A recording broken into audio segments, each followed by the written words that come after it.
I used to believe silence could save a marriage, that if I didn't speak, the storm would pass. But that night, when I saw the mark on her neck, I realized silence only lets betrayal bloom in the dark. So I picked up my phone, not to call her, but to record the truth. My name is David Moore, 42, senior engineer at a tech firm. I've lived by logic, formulas, precision, control. I thought love could be managed the same way. But lately, with my wife Kaphne, every answer felt wrong. That night, after the company party, she came home late. The door clicked softly, like a thief afraid to wake someone. Her perfume filled the room, mixed with wine. Her blouse was slightly wrinkled. When she leaned forward, her hair shifted, and I saw it. A faint red mark just below her jaw. It was small, but it burned in my eyes. She noticed my stare. "What?" she asked. "Nothing," I said. She smiled, too easily. "Too much champagne, I guess." I didn't respond. She walked into the bathroom, humming under her breath. The sound of water ran for too long. I sat on the couch, staring at the dark screen of the TV. My reflection looked like a stranger, someone afraid to ask what he already knew. When she came out, she asked quietly, "Aren't you coming to bed?" "In a minute," I said. She turned off the light and slipped under the blanket. The scent of her perfume lingered in the air. I lay beside her, eyes open. The room was silent, except for the ticking of the clock and the soft rhythm of her breathing. I wanted to believe her, to erase that image from my mind. But the red mark wouldn't fade. It pulsed behind my eyelids like a wound. I thought of our early years, late-night talks, laughter over burnt dinners. Now we barely touched. Our words were measured, our smiles rehearsed. Maybe betrayal didn't start with a kiss. Maybe it started with silence.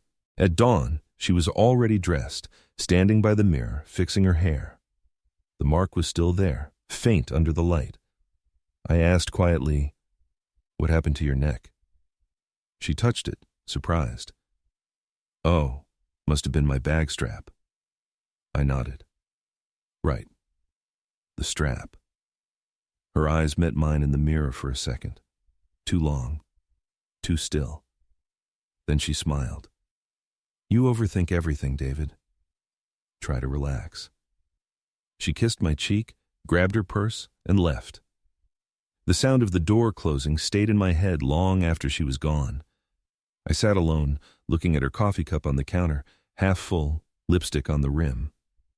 I wiped it away with my thumb, but the feeling it left didn't fade. That morning, the house felt colder. I kept seeing the same image. Her smile, her neck, that mark. Something had changed between us. I didn't know when it started or how long it had been happening. I only knew that last night, in that quiet room, my marriage had cracked, without a single word spoken. The next morning, sunlight filled the kitchen. She poured coffee, humming, like nothing had happened. When she caught me glancing at her neck, she touched the spot and smiled. "Oh, that must have been from my bag strap last night." I nodded, forcing a faint smile. "Right, the strap." She kissed my cheek, quick and careless, then left for work. I stood there for a while, listening to the sound of the door closing. Something about her tone, her easy confidence, didn't sit right. It was too smooth, too practiced. At the office, everything looked the same. Screens, meetings, small talk. But I couldn't focus. My mind replayed her smile over and over, the way she'd brushed it off like it meant nothing. Emily noticed first. She was sitting across from me, watching as I stared blankly at the same spreadsheet for 10 minutes. "Rough night?" she asked softly. I forced a chuckle. "You could say that." "You look somewhere else." I shrugged, pretending not to understand. But Emily had known me long enough. She leaned closer. "David, I probably shouldn't say this, but I've seen Mark being a little too friendly with Kaphne lately." I froze. "Mark Jensen?" She nodded. "Yeah." At the last event, he touched her shoulder, whispered something that made her blush. I thought maybe I was overreacting, but it felt off. I looked away, trying to hide the tightening in my jaw. "You're probably reading too much into it." Emily studied me for a moment, her voice quiet. Maybe. But you've seen him, right? He's charming. The kind of man who enjoys attention. I gave a half smile, one that didn't reach my eyes. It's fine. She works with him. It's part of the job. But the words felt empty even as I said them. The rest of the day blurred. In every meeting I caught myself glancing at Mark, his gestures, his laugh, the way he spoke to women. He carried himself like someone who'd already won. I wondered if Caffney saw him the same way. That night when I got home, her car wasn't in the driveway. She said she had another meeting. I waited, staring at my phone, resisting the urge to call. When she finally came back, she smiled, tired but composed. Work ran late. Sorry. I looked at her for a long time. With Mark? She blinked. He's part of the project. Why? No reason, I said quietly. She laughed softly. You're starting to sound jealous. Maybe I am. She stepped closer, brushing my arm lightly. Then trust me more. Her touch was warm, but my chest felt cold. That night, I couldn't sleep. Her words kept echoing in my mind. Trust me more. I wanted to. God, I wanted to. But trust doesn't come from words. It comes from truth. And for the first time in years, I wasn't sure she was still telling me any. After that day, something in me refused to stay blind. I began to notice the details I once ignored. The late nights, the sudden meetings, the phone that never faced up anymore, the laughter that didn't sound like it belonged to me. One evening, she came home later than usual. Her heels clicked softly on the floor. You're still awake? She asked, surprised. Yeah, I said. Just couldn't sleep. She smiled faintly. You worry too much, David. It's just work. Work keeps you out till midnight now? Her eyes flickered. Deadlines don't wait. She poured herself a drink, took a slow sip, and looked away. Don't start imagining things. I'm not, I said quietly. Just asking. The next few days I tried to convince myself she was telling the truth. But every small thing felt wrong. The way she hid her messages, the way her tone changed when she said his name. At the office, I overheard Mark talking to someone near the elevator. She's brilliant, he said, laughing. Couldn't do this campaign without her. His voice had that careless charm, the kind that disarmed people. It made my stomach tighten. That night, I decided to stop guessing. When she grabbed her bag and said, I have to go. Urgent meeting with the team, I kept my voice calm. Who's on the team tonight? Mark, she said quickly, and a few others. Don't wait up, okay? Sure, I answered. My tone was flat enough that she didn't notice. The door closed. I waited.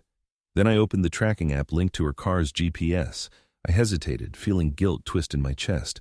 But then I pressed the button. The location blinked onto the screen. The Belmont Hotel. I stared at the name for a long moment. My throat felt dry. Logic told me to stop, to trust her, but trust had already cracked. I drove through the city, each red light stretching like a test of patience. The world outside blurred. All I could hear was my own pulse. When I reached the hotel, I parked across the street. The lot was quiet, except for the hum of passing cars. Her car was there, same license plate. A few minutes later, I saw her. Caffney stepped out of a taxi, her hair loose, her coat draped casually over her shoulders. She looked beautiful, effortless. Not like a woman in a meeting, but someone meeting someone she wanted to see. Then he appeared. Mark Jensen. He walked beside her, saying something that made her laugh. That sound, soft, familiar, hit me like a punch. I remembered when it used to belong to me. They paused at the entrance. She adjusted his collar, her hand resting on his chest a moment too long. He leaned closer and whispered something. She smiled. My hand tightened around the steering wheel. I whispered under my breath, Don't do this, Caffney. I grabbed my phone and turned on the camera. My fingers trembled as I pressed record. Through the lens, I saw them walk in together. No hesitation, no distance. I stayed there, watching the door close behind them. For a long time, I didn't move.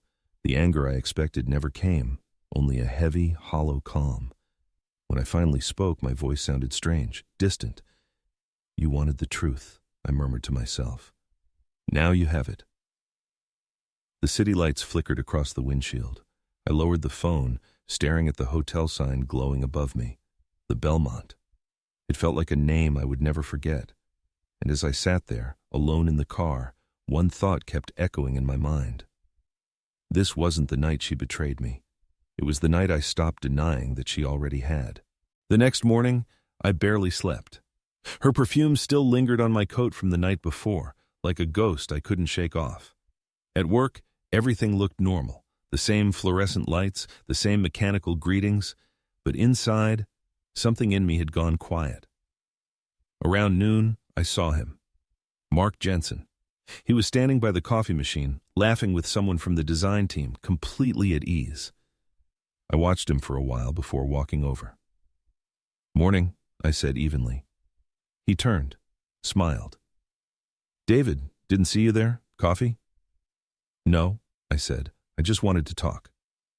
He leaned back casually, studying me. "Sure, what about?" I looked at him, calm but steady. "I heard you and my wife are working quite closely lately."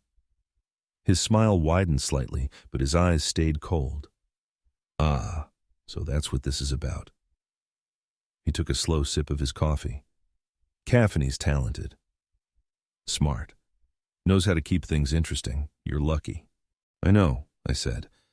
"I just didn't realize late-night hotel meetings were part of the job description." He chuckled softly, lowering his cup. "You must have misunderstood. We had business to discuss." "At the Belmont?" I asked. He shrugged. "A neutral place. Quiet. No distractions." There was a long pause. The air between us felt heavy. "Mark," I said quietly, "I'm not here to fight." "Good," he interrupted, smirking, "because you'd lose." Something in me twitched, but I stayed still. My jaw tightened, my hands locked behind my back. He stepped closer, lowering his voice. "You know, David, you have a good woman. But sometimes when people feel unseen, they start looking for someone who notices." The words hit harder than I expected. His tone wasn't mocking anymore. It was deliberate, cruel. I met his gaze. "Be careful, Mark. You're crossing a line." He smiled faintly. Funny thing about lines, they only matter to people who still believe in them. For a moment, neither of us moved. The hum of the vending machine filled the silence. I could feel the blood pounding in my temples, but my face stayed calm. Finally, I said, "You're right about one thing. She is a good woman. Or she was. And you're exactly the kind of man who ruins good things just to feel alive." He tilted his head, smirking again. "Maybe. Or maybe I just remind people what they've been missing." I stepped back, forcing my voice to stay level. "Enjoy your coffee, Mark." As I turned to leave, he called out, "You should thank me, you know. Sometimes it takes another man to show a husband what he's lost." I didn't look back. I just walked away. But inside, something solid had broken. That evening, I went home early. The house was quiet, too quiet. Her shoes weren't by the door. I looked around and realized how empty the place felt, even with all her things still there. I sat on the couch, staring at the photo of us on the mantel, our wedding day. We looked happy, untouched by the weight of years. I knew then what I had to do. Not revenge, not confrontation, something cleaner, final. I needed to end it, but I would do it my way, calmly, quietly, with proof. Because if there's one thing I've learned from years of logic, it's that truth doesn't need to shout, it only needs to be shown. I didn't go to work the next day. I told my team I was sick, but the truth was, I couldn't pretend to be fine anymore. Something in me had shifted. Calm on the outside, precise inside. I needed to know completely. I called a private investigator. His voice was low, detached. "I just need proof," I said. "Discreet or detailed?" He asked. "Both," I answered. "No confrontation." "Not yet." He paused. "Give me 2 days." 2 days. 72 hours of silence that stretched endlessly. I went through the motions. Coffee, work emails, empty nights. Every vibration from my phone made my heart jolt. On the third morning, an envelope arrived at my doorstep, plain, unmarked. Inside, a USB drive and 3 photographs. No message, none needed. The first photo stopped my breath. Kaphne, standing beside Mark in the hotel lobby. Her hair loose, her smile soft. His hand rested on hers. They looked like a couple caught mid-laughter, like something pure, if it weren't built on betrayal. The second photo, her looking up at him, eyes shining. Not guilt, not fear. Something worse, relief. I whispered, "You look happy." I opened the laptop, slid the USB in, and pressed play. The first clip showed them stepping into the elevator together. He leaned in, said something. She laughed, covering her mouth. Her hand found his. "Stop," I muttered, pressing pause. But I didn't stop. I pressed play again. The next clip, the hallway outside a hotel room. He opened the door. She hesitated for half a second, then stepped in. The door closed. I stared at the frozen screen. The timestamp blinked in the corner. 10:43 p.m. Friday. That was the night she told me she had a late meeting. My breath trembled. "You lied so easily," I whispered. "How long have you been practicing?" The next video loaded, blurry from another angle. They emerged an hour later. She was smiling faintly, fixing her blouse, brushing her hair back. He touched her face once before they walked out. Something inside me cracked, but no sound came out. I played it again and again, until the pain dulled into silence. I heard myself say softly, "Okay, now I know." When I finally closed the laptop, the room felt colder. I took the USB out, slipped it into a small silver case, and put it in my wallet, next to the photo of us on our wedding day. The irony wasn't lost on me. One side held our beginning, the other, our end. That evening when she came home, I was still at the table. She smiled when she saw me. "Working late again?" "Yeah," I said quietly. "Just finishing something important." She poured herself a drink, unaware of the storm behind my calm tone. After a pause, she asked, "You okay?" "You've been quiet lately." I looked at her, the same woman I'd loved for 15 years, and lied one last time. "I'm fine, Kaphne," I said, "just tired of guessing." She tilted her head, confused, but didn't press. I watched her walk down the hall, humming softly. My hand slipped into my pocket, feeling the weight of the USB. Small, metallic, final. For a moment, I thought about confronting her right then, but I didn't. Not yet, because truth deserves timing, and I wanted her to see it with her own eyes, the way I had. The night I chose to end it was quiet, too quiet, the kind of silence that waits for truth to break it. Kaphne came home around 9. The lights were dim. Only the warm glow of the lamp filled the living room. She slipped off her heels, humming softly, unaware that every step she took was leading her to the truth. "Long day?" I asked. She smiled faintly. "You have no idea." "Maybe I do," I said, my voice steady, calm. She looked at me, sensing something different. "What's wrong?" I didn't answer. I reached into my pocket, pulled out the small metal USB, and placed it on the table between us. It hit the glass surface with a soft final sound. Her eyes followed it. "What's that?" "Evidence," I said. "Of us. Or what's left of us." She frowned, forced a laugh. "David, what are you talking about?" I met her gaze. The Belmont Hotel. Friday night, 10:43. Her face froze. The color drained slowly, like a curtain being pulled. "Who told you that?" she whispered. I didn't speak. I simply turned the laptop toward her and pressed play.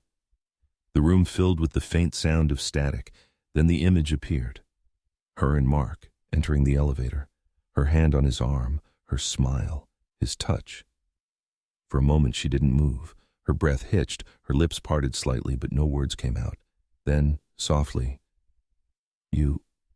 You followed me?" "No," I said. "I just stopped pretending I couldn't see." She covered her mouth, tears welling in her eyes. "It's not what it looks like." "It's exactly what it looks like," I said quietly. She took a step back, shaking her head. "You had no right to invade my privacy." "And you had no right to destroy our marriage," I replied. My tone never rose. It didn't need to. She turned away, her shoulders trembling. "It just happened. I didn't plan it." "No one ever does," I said. "That's what makes it so easy." There was a long silence. The video kept playing softly in the background, the sound of her laughter echoing from the laptop like a ghost. Finally, I asked, "Tell me, Caffney, does he make you happy?" She looked at me, eyes red. "You don't understand." "Then help me," I said. "Help me understand how 15 years of love turns into this." She broke down, tears falling freely now. "I was lonely, David. You stopped seeing me. You stopped feeling anything. I needed to breathe." I listened, but her words came from far away, like echoes of a song I no longer recognized.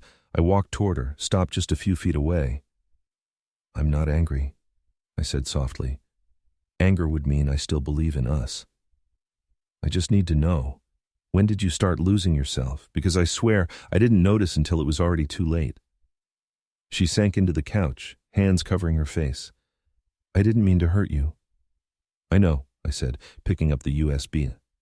"But you did." I turned off the laptop. The screen went black. The room fell silent again, two strangers standing in the ruins of something that once felt safe. As I walked toward the door, she whispered through her tears, "Where are you going?" "Somewhere the truth doesn't hurt anymore," I said. And before I stepped out, I looked back one last time. This wasn't about winning, Caffney. I never wanted to win. I just wanted to know when you started losing yourself, and when I stopped being enough. Then I left her there, the glow of the laptop still flickering faintly on her face, replaying the truth she could no longer deny. The morning after felt unreal. The house was silent, yet every corner seemed to echo what had been said the night before. I hadn't slept. My suitcase stood by the door, small, neat, final. Caffney came down the stairs slowly. Her eyes were swollen, her voice barely a whisper. "You're really leaving?" "Yes," I said simply. She froze. "Please, David, don't do this. We can fix it. I need time." I looked at her for a long moment. "Time doesn't rebuild what's already gone, Caffney." She took a step closer, her hands trembling. "I was lonely. You stopped talking to me. I felt like a ghost in my own home." "You found someone who made you feel alive again," I said quietly. "I understand, but understanding doesn't mean I can stay." Her tears began to fall. It wasn't love. It was weakness. I was tired, confused. And I stopped her gently. "You don't have to explain. I've already seen enough." She grabbed my arm. "Please don't walk away. I met moi, but I never wanted to lose you." Her voice cracked on the word, lose. I almost wavered, almost reached for her hand, but what we had wasn't there anymore. I took a breath. "We lost each other a long time ago, Caffney. You just didn't see it until now." She shook her head, desperate. "Then tell me what to do. Tell me how to make it right." "You can't fix what stopped living," I said softly. "We buried this marriage with our silence long before the lies began." She stared at me, broken. "Do you hate me?" I hesitated. "No. I hate what we became." The room felt smaller, heavier. Her eyes searched mine, looking for something that wasn't there anymore. "Do you still love me?" she whispered. I looked at her carefully, the woman who had once been my world. "I love who you used to be, and the man I was when you loved me, but we're both strangers now." Her lips trembled. "So this is it?" "This is it," I said. I picked up the suitcase. The zipper sounded too loud in the quiet house. She stepped forward. "Where will you go?" "Somewhere the truth doesn't hurt anymore." Her tears fell freely now. "You'll forget me?" I shook my head. "No. I'll remember you exactly as you are right now, so I never make the same mistake again." She covered her mouth, sobbing softly. I walked toward the door. "David," she called out, her voice breaking. "If I asked you to stay just one more night..." I turned slightly, my hand on the doorknob. "You don't need me to stay, Caffney. You need to face what you've done." Then I opened the door. The morning light poured in, pale and cold. I stepped outside, pulling the suitcase behind me. I didn't look back, not once, because love ends quietly, just like it began. A year later, I was living in Seattle. A small apartment near the harbor, quiet, gray, and distant enough from everything I used to know. The city's rain became part of my routine, falling softly against the window while I worked. I did freelance projects now, simple things that required focus but not emotion. The silence no longer felt empty. It felt earned. Some mornings I'd walk to a small cafe near the pier. The barista never asked questions, and I never gave answers. People here didn't know my past. They just knew my name. That was enough. Sometimes I'd catch myself remembering her laugh, her perfume, the sound of her heels on the floor. The memories still came, but they no longer burned. They just existed. Like old photographs you can't throw away but don't need to frame anymore. I hadn't spoken to Caffney since the day I left. No calls, no messages. I didn't need closure. What we had already told me everything. One gray afternoon, an email arrived. Subject: Happy birthday, David. It was from Emily. Her message was short. I hope Seattle's been kind to you. You deserve peace. Maybe someday we'll have coffee again. No stories, just silence. I stared at the screen for a moment, smiling faintly. I didn't reply. Some things are better left unspoken. I closed the laptop and looked out the window. The rain blurred the skyline, the ferries moving slowly across the bay. Somewhere in that stillness, I felt something I hadn't felt in years. Peace that didn't depend on anyone else to... I poured a cup of coffee and sat by the window. The steam rose between my hands, gentle and warm. I thought of all the things I used to fear: endings, loneliness, truth, and how each one had led me here. Some truths don't need to be spoken. Some wounds just need time. I used to fear endings, but now I know endings are just beginnings in disguise.